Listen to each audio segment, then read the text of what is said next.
Takes place 20 years in the future.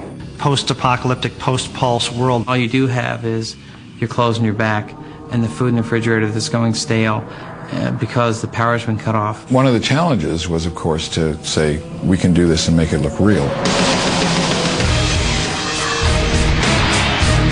It's a future that probably resembles the Great American Depression of the 30s more than what you might anticipate a kind of high-tech future to be. Seattle is the perfect city because Seattle with a Space Needle, that iconic image so you know exactly where you are. And Seattle is really the city of the future. So what happens if we show that city now in some sort of a decay, you know, graffiti all over the Space Needle? It just really set the tone for the show that we wanted to do. To convey this broken world in production design, yet keep the spirit alive, was the tightrope that we had for every episode. It was that fine edge. They didn't want it to be depressing. They wanted to have it be hopeful. Does kind of break the elegant atmosphere. A sort of a model for what this future looks like is Havana today. I mean, essentially after the revolution in 1959, technology and society just stopped. It just froze in its tracks. The palette is still very rich. The people are very vibrant. You know, they have a sense of purpose.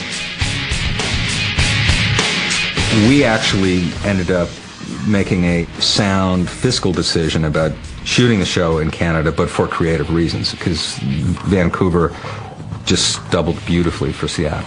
Honey, I'm home. Well, the biggest challenge with creating a post-apocalyptic world, especially in the city of Vancouver, was the fact that Vancouver is one of the cleanest, most beautiful cities in the world. Basically, to create each world, we had 8 days. Scouting through downtown Seattle, there's several really cool bridges, and what we did was we took photos of the bridges.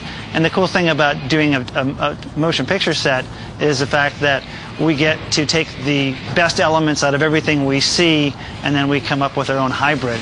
And again, this bridge here, although it looks like it's cast iron, is just simply some wood posts. What we would do, because we needed graffiti at almost every location we were at, so we would roll out hundreds of feet of plastic and have them graffiti on this plastic, and then we'd hang it over chain link fence and we just cart it to every location we went to, and we always had an interesting background. One of the other key elements to our world was the fact that since the infrastructure was broken, everybody was kind of borrowing from whatever power source, water source was available. So what we got was this wonderful graphic of all these power lines and water pipes. What we're looking at right here is one of the infamous Dark Angel tunnels. These are a series of tunnels that we built knowing that we had to stay underground and have some interesting places to sneak and creep. These may look like real pipes, but in fact they are nothing but plastic. And with very good paint jobs and some texture thrown in to boot, sell very well as a tunnel under any street in any town.